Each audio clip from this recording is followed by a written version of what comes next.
Хэн нэгэн танд асуудлаа ярьж эхлэхэд та үнэхээр сонсож байдгүй. Эсвэл тэр хүн ярьж дууссаны дараа юу гэж хариулах талаараа бодож байдгүй. Бидний ихэнх нь сонсох гэж биш, хариулах гэж ярилцдаг байж магадгүй. Нөгөө хүн ярьж эхэлмэгц л бидний дотор нэг бодол эхэлдэг. Ингэж хэлэх хэрэгтэй, тэгхгүй яасан юм бол би байсан бол ингэхгүй. Наадах чинь гайгүй асуудал байна. Надад бүр үүнээс ч хэцүү асуудал тохиолдож байсан гэх зэргээр бодлоод орж ирнэ. Ингээд бид нөгөө хүний яриаг сонсохоосоо илүү өөрсдийнхөө хариултыг бэлтгээд сууж байдаг. Тэр хүн өгүүлбэрээ дуусгаагүй байхад бид хариултаа аль хэдийн олчихсан байдаг. Заримдаа бүр яриаг нь таслаад хэлчихдэг. Яагаад ч юм асуудлыг нь хурдан шийдэж өгөхийг хүсдэг. Энэ нь туслахыг хүсдэг, эцүү байдалд нь удаан байлгахыг хүсдэггүйтэй холбоотой байж ч мэднэ. Гэхдээ туслах гэсэн тэр яруу хүсэл заримдаа нөгөө хүнийг сонсох боломжийг булаадаг байна. Бид ярьж сурахад амьдралынхаа олон жилийг зарцуулдаг. Үгээ зөв сонгож хэлхийг сурна, санаагаа ойлгуулж сурахыг хичээнэ, хурал дээр үг хэлэх, илтгэл тавих, өөрийн байр суурийг хамгаалах, хүмүүст нөлөөлөхийг сурдаг. Харин сонсохыг бол бидэнд бараг хинч заадаггүй. Хэн нэгний яриаг дуустал сонсох, бусдын яриан дундуур өөрийнхөө түүхийг оруулахгүй байх, яриаг нь шууд зөв буруу гэж шүүхгүй байх, өөрийнхөө мэддэг хариултыг түр хоош тавих. Нөгөө хүн өөрийнхөө бодлыг өөрөө сонсож эхлэх хүртэл хажууд нь тайван сууж сонсож өгөх. Энэ бүхнийг бид өөрсдөө л ажмаар сурах хэрэгтэй болдог. Тэгээд сайн сонсогч болох нь сайн ярьдаг болохоос ч хэцүү гэдгийг сүүлд ойлгодог. Нөгөө хүнд хариулт хэрэггүй үе байна. Түүнд хариулт нь аль хэдийн байсан байж ч мэднэ. Зүгээр л харин тэр хариулт нь айдас, эргэлзээ, гомдол, уур бухимдлын цаана харагдахаа болчихсон байдаг юм байна. Толгой доторх нэг бодол нь нөгөө бодлоо дарна. Ингэх хэрэгтэй гэдэг бодлын араас гэхдээ яах бол гэсэн айдас орж ирнэ. Би чадна гэдэг итгэлийн араас чадахгүй бол яана гэдэг эргэлзээ дагна. Нэг бодол нь уучлал гэдэг, нөгөө бодол нь яагаад чи дандаа уучлах ёстой юм гэж асууна. Бодол дотор нь ийм олон зуун дуу зэрэг ярихаар өөрийнх нь жинхэнэ дуу сонсогдохоо болдог. Тиймээс тэр хүн заавал шийдэл гайж ирдэггүй. Заримдаа тэр өөрийгөө сонсгох гэж ярьж байгаа. Заримдаа хүмүүс удаан ярьсныхаа дараа гинт би одоо л ойлголоо, ийм байсан байх штэ гэдэг. Эсвэл за би яхаа мэдчих шиг боллоо гэдэг. Гэтэл сонсож буй хүн нь бараг юу ч зөвлөөгүй байдаг. Ямар нэг гайхамшигтай хариулт хэлээгүй, асуудлыг нь шийдэж өгөөгүй, дундуур нь таслаагүй, наадах чинь юу ч биш гэж мэдрэмжийг нь багасгаагүй. Би чамд хэлсэн бидтэй гэж өнгөрснийг нь буруутгаагүй, яриаг нь өөр рүүгээ эргүүлээгүй. Тэр хүн өөрийнхөө бодлыг өөрөө сонсох хүртэл нь хүлээсэн. Ингэхэд л хангалттай байсан. Заримдаа хүн асуудлаа зүгээр л ярьж байдаггүй, харин бодлоо зэгцэлж байдаг. Толгой дотроо байхад бүх зүйл нэгэн зэрэг өрнөдөг. Өчигдрийн зүйлж байна, 10 жилийн өмнөх гомдолж байна, маргаашийн айдасч байна, хийх ёстой ажлын жагсаалт байна, бусдын хэлсэн үг, өөрийнх нь төсөөлөл, бодит болсон зүйл, болох ч боломжгүй байж мэдэх зүйл хүртэл бүгд хойлолцчихсан толгой дотор нь эргэлдэж байдаг. Харин чангаар ярьж эхлэх үед тэдгээр бодол нэг нэгээрээ гарч ирдэг. Нэг өгүүлбэрийн дараа нөгөө өгүүлбэрээр нь үйл явдал дараалалд орно. Яагаад ууралснаа ойлгоно. Юунаас айж байгаагаа ч мэднэ. Асуудлынхаа хамгийн үүдэлттэй хэсгийг өөрийнхөө амнаас анхудаа сонсно. Тэгээд магадгүй би үнэндээ тэр хүнд уурлаагүй л юм байна. Би зүгээр л гомдсон юм байна. Би ажлаасаа гарахыг хүсээгүй юм байна. Намайг үнэлээсэй гэж хүссэн юм байна. Би шийдвэр гаргаж чадахгүй байгаа юм биш. Зүгээр л гаргасан шийдвэрийнхээ үр дагавраас айж байгаа юм байна гэдгээ ойлгож эхэлдэг. Ярих тусам бодол нэмэхрэн, бодол нэмэхрэх тусам сэтгэл нь тайвширна. Сэтгэл нь тайвширхад өмнө нь харагдахгүй байсан хариулт аяндаа тодорно. Харин бид тэр мөчийг нь хүлээлгүй өөрсдийнхөө хариултыг өгөх гээд байдаг. Хүүхэд тань сургуулаасаа ирээд өнөөдөр ангийн хүүхдүүд намайг шоолсон гэж хэллээ гэж бодъё. Бид хамгийн түрүүнд тоох хэрэггүй гэсэн хариулт өгнө. Эсвэл багштай хэл, өөрийгөө хамгаал, чи ч гэсэн хариуг нь хэлэхгүй яасан юм гэж хэлдэг. Эдгээр зөвлөгөө буруу биш. Магадгүй дараа нь хэрэгтэй ч байж болно. Гэхдээ яг тэр мөчөд хүүхэд зөвлөгөө хүсээгүй байж мэднэ. Тэр өдөржин шоолуулсан мэдрэмжээ дотроо хадгалж явсан, гэртээ ирээд аюулгүй гэж бодсон хүндээ хэлхийг хүссэн. Түүнд Чамд хэцүү байсан байх та гэдэг ганцхан өгүүлбэр л хэрэгтэй байсан байх. Тэгээ дараа нь юу болсон бэ? Чи тэр үед юу мэдэрсэн бэ? Хэн нэгэн чамайг өмөрсөн үү гэж асуугаад хажууд нь хэсэг суух хэрэгтэй байсан ч байж болно. Хүүхэд бүр асуудлаа шийдэх гэж томчууд дээр ирдэггүй. Заримдаа тэд мэдэрсэн зүйл нь бодит гэдгийг батлах гэж ирдэг. Чи ингэж мэдрэх эрхтэй, би чамайг ойлгож байна гэдгийг сонсох гэж ирдэг. Харин бид шууд зөвлөгөө өгчих юм бол хүүхэд нэг зүйл ойлгож магадгүй. Миний мэдрэмж чухал биш юм байна. Асуудлаа хурдан л шийдэх хэрэгтэй юм байна. Гомдох хэрэггүй юм байна гэж ойлгож мэднэ. Тэгээд дараагийн удаа ярихаа болчиход мэднэ. Насанд хүрсэн хүмүүс ч ялгаагүй. Ажлынхаа талаар гомдлсон хүн бүр ажлаасаа гарах зөвлөгөө хүсээгүй. Хань ижлийнхээ талаар ярьсан хүн бүр салах зөвлөгөө хүсээгүй. Ядарснаа хэлсэн хүн бүр цагийн хуваар гаргуулахыг хүсээгүй. Заримдаа тэд би чамайг харж байна. Чиний үүрч яваа, туулж яваа зүйл хүнд байгаа гэдгийг мэдэж байна гэдгийг л мэдрэхийг хүсдэг. Гэтэл бид хариуд нь зүгээр л битгий бод, эерэг бай, бусад хүнд ч гэсэн хэцүү байгаа. Чи өөрөө л хэтрүүлж бодоод байна гэх зэргээр хэлдэг. Бид тайвшруулах гэж хэлдэг. Гэвч нөгөө хүн үүнийг чиний мэдэрч байгаа зүйл тийм ч чухал биш гэж сонсож мэднэ. Битгий бод гэж хэлэх амархан. Гэхдээ бодохгүй байж чадахгүй байгаа учраас л тэр хүн танд ярьж байгаа. Тайвшир гэж хэлэх амархан. Гэхдээ тайвширч чадахгүй байгаа учраас л тэр хүн хэн нэгнийг хайсан хэрэг. Тэгэхээр бидний хэлсэн үгний санаа зөв байсан ч нөгөө хүнд хүрэх мэдрэмж нь өөр байж болно. Хосуудын хооронд энэ зүйл маш их тохиолддог. Нэг нь ажилласаа ирээд өнөөдрийн болсон явдлаа ярьж эхэлнэ. Дарга нь шудраа бус хандсан, хамт ажилтдаг хүн нь амлалснаа биелүүлээгүй. Өдөржин ажилласан ч хэн ч анзаараагүй. Тэр зүгээр л өнөөдөр хэцүү байлаа гэж хэлхийг хүссэн байж болно. Харин нөгөөх нь тэгвэл дарагтайгаа шууд яриачтэй. Ажлаа сольчих, ажилласаа гар. Чи өөрөө яагаад үгүй гэж хэлж чаддаггүй юм гэдэл хариулж эхэлдэг. Яагаад гэвэл хайртай учраас асуудлыг нь шийдэхийг хүсэж байгаа. Гэтэл ярьж байгаа хүн намайг ойлгохгүй байна гэж мэдэрнэ. Харин нөгөө тал нь би чамд туслах гал байна шүү дээ гэж бодно. Тэгэд хоёулаа биедээ хайртай хэрнээ хинж сонсогдоогүй, сонсоогүй юм шиг үлддэг. Нэг нь ойлгогдохыг хүссэн, нөгөө нь харин асуудлыг нь шийдэж өгөхийг хүссэн. Хоёулаа сайн санаатай, гэхдээ хэрэгцээн зурсан. Ийм үед хамгийн хэрэгтэй асуулт нь чи намайг зүгээр сонсоосай гэж хүсэж байна уу? Эсвэл хамтдаа шийдэл бодох уу гэдэг асуулт байж ч болох юм. Энэ асуулт шууд хэрнээ маш энгийн. Гэхдээ олон үйл ойлголцлыг зогсоож чадна. Яагад гэвэл хүн бүрт ямар тусламж хэрэгтэй нь адилхан биш. Өөр тусламж хэрэгтэй байж болно. Зарим хүнд тэврэлт хэрэгтэй, заримд нь асуулт хэрэгтэй, зарим хүнд бодит зөвлөгөө хэрэгтэй, зарим хүнд чимээгүй суугаад сонсох хүн л хэрэгтэй. Зөвлөгөө өгөхөд бидэнд нэг сайхан мэдрэмж төрдөг. Бид хэрэгтэй хүн шиг санагдана. Мэдлэгтэй мэт санагдаж ч магадгүй. Нөгөө хүний асуудлыг ойлгочихсон мэт бодогдно. Хариулт өгснөөр өөрсдийнхөө тавгүй мэдрэмжээс ч бүрэн салдаг. Учир нь хэн нэгэн уйлж байхад хажууд нь юу ч хийхгүй суух хэцүү. Хэн нэгэн эргэлзэж байхад хариултыг нь мэдэхгүй суух хэцүү. Хэн нэгэн амьдралынхаа хүнд үеийг ярьж байхад түүнийг нь шууд засаж чадахгүй гэдгээ хүлээн зөвшөөрөх хэцүү. Тийм болохоор бид ямар нэгэн зүйл хэлэх гэж яардаг. Бүх зүйл сайхан болно. Цаг хугацаа эмчлэн чи мундаг штэ.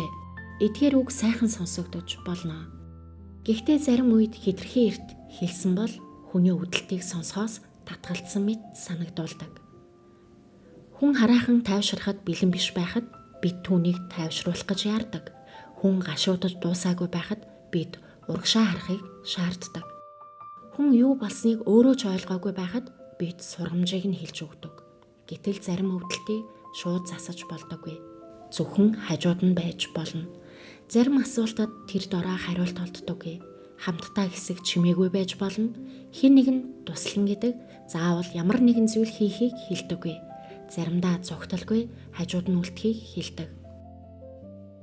Сонсох гэдэг зүгээр л амаа хамхиад суухыг хэлдэггүй.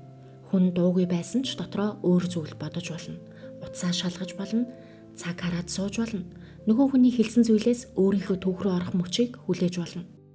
Тэгэхээр дуугүй байна гэдг нь заавал сонсож байна гэсэн үг биш байх нь. Сонсох гэдэг чухам юу вэ гэвэл өөрийнхөө дотоод яриаг хэсэг хугацаанд намжаахыг хэлдэг, өөрийнхөө туршлагыг түр хоош тавихыг хэлдэг, би байсан бол гэдэг бодлоо түр азнахыг хэлдэг, нөгөө хүний ертөнцид хэсэг хугацаанд зочлохыг хэлдэг, түүний нүдээр харах, түүний мэдэрч байгааг мэдрэх гэж оролдох. Түүний гаргасан шийдвэртэй санал нийлэх албагүй. Гэхдээ яагаад тийм шийдвэрт хүрснийг нь ойлгохыг хичээж болно. Сонсох гэдэг зөвшөөрөхтэй адил биш. Хэн нэгний хэлж буй бүхнийг зөв гэж хүлээж авах албагүй. Харин яагаад тэр хүн ингэж бодож, яагаад ингэж мэдэрч байгааг төрүүлж ойлгохыг л хэлдэг. Ойлгосны дараа хэрэгтэй бол өөр үнцгийг хэлж болно. Харин ойлгохоос өмнө өгсөн зөвлөгөө ихэнхдээ хаалттай хаалган дээр тогшид зогсохтой адил. Хүн эхлээд өөрийгөө сонссон гэдгийг мэдрэхгүй бол бидний хэлсэн зөвлөгөөг сонсохч хүсэлгүй байдаг. Тэгвэл хүнийг яаж сонсох вэ? Тийм нарийн арга хэрэггүй. Заримдаа энгийн хитгэн зүйл хангалттай. Яриаг нь дуусгах боломж өгөх. Завсарлаг гарахад шууд нөхөх гэж ярахгүй байх. Хүн заримдаа хамгийн чухал үгээ хэлэхээс өмнө чимээгүй болдог. Тэр чимээгүй мөчийг бид тисэж чаддаггүй. Тэгээд асуулт асууна, сэдвийг өөрчилнө, эсвэл өөрсдөө ярьж эхэлнэ. Гэтэл хэдхэн секунд хүлээсэн бол тэр хүн үргэлжлүүлээд үнэхээр хэлэх гэсэн зүйлээ хэлэх байсан ч юм билүү. Чи тэгээд юу мэдэрсэн бэ? Энэ бүхний хамгийн хэцүү нь юу байсан бэ? Чи надаас юу хүсэж байна? Би чамайг зөв ойлгосон уу? Гэдэг асуултууд зөвлөгөөнөөс илүү тус болох үе бий. Мөн сонссон зүйлээ өөрийн үгээр буцааж хэлж болно. Чи их хичээсэн. Гэхдээ хэн ч анзаараагүй юм шиг санагдсан байна, тийм үү? Эсвэл чи ууралсан гэхээс илүү гомдсон юм биш үү? Шийдвэр гаргахаас илүү хэн нэгийг гомдоохоос айгаад байгаа юм байна. Ингэж хэлэхэд нөгөө хүн өөрийнхөө мэдрэмжийг илүү тод харж эхэлдэг. Заримдаа үгүй би тэгж мэдрээгүй гэж засаж магтгүй. Тэр хариултч зүгээр. Бидний зорилго түүний өмнөөс мэдрэмжийг нь тодорхойлох биш, харин өөрийгөө ойлгоход нь багахан зай гаргаж өгөх явдал.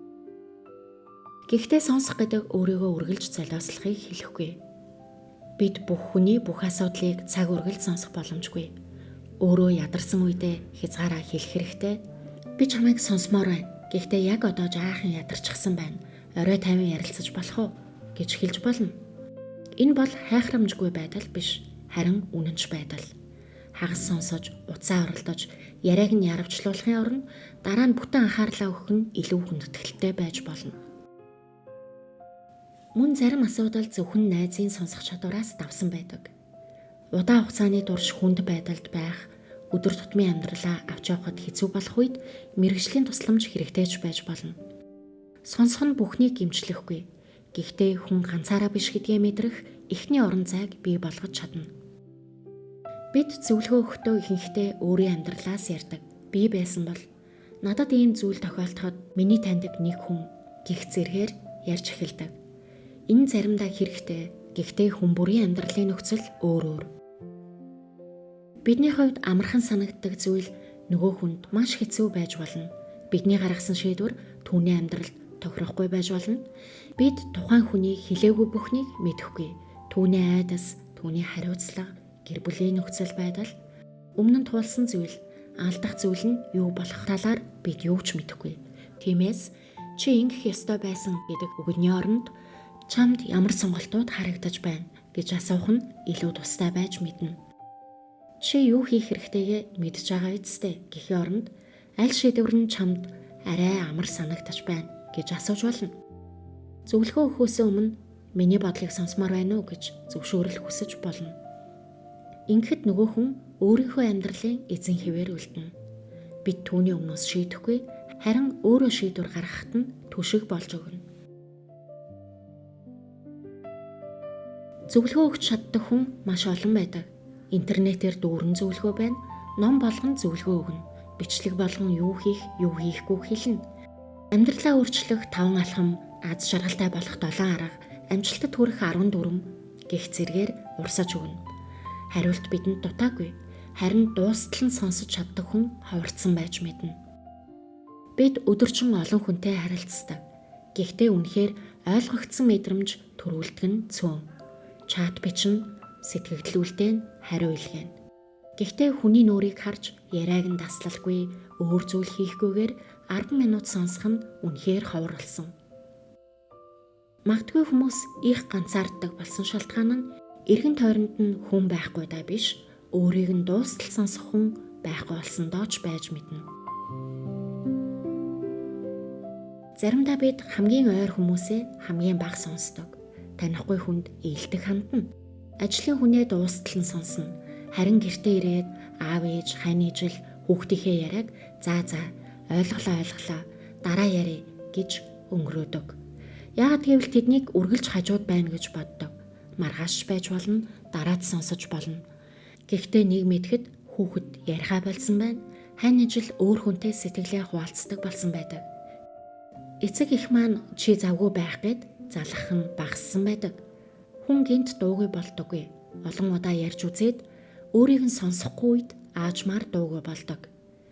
Тиймээс хэн нэгэн бидэнд жижиг зүйл ярьж байвал тэр нь үнэхээр жижиг зүйл биш байж мэднэ. Хүүхэд чинь тоглоомынхоо тухай ярина, ээж чинь хөршийнхөө тухай урт түүх ярина. Хань ижил чинь ажлын газрын жижиг маргаанаач ярина. Тэд зөвхөн мэдээлэл дамжуулаагүй. Надад анхаарлаа өгөөч, миний ертөнцид түр ороод ирээч. Надад тохиолдсон зүйл чамд сонирн байна уу гэж асууж байж мэднэ. Хүмүүс зөвлөгөөнөөс болж өөрчлөгддөггүй байх. Харин өөрийгөө ойлгуулж чадсан үедээ өөрчлөгдөж эхэлдэг байж мэднэ. Хэн нэгэн биднийг шүүхгүйгээр сонсоход бид өөрсдийгөө хамгаалахаа байлдаг. Өөрийгөө хамгаалахаа байлахад алдаагаа харах боломжтой болдог. Би буруу зүйл хийгээгүй гэж зүтгэхийн оронд би энд алдсан юм байна гэж хэлж мэднэ.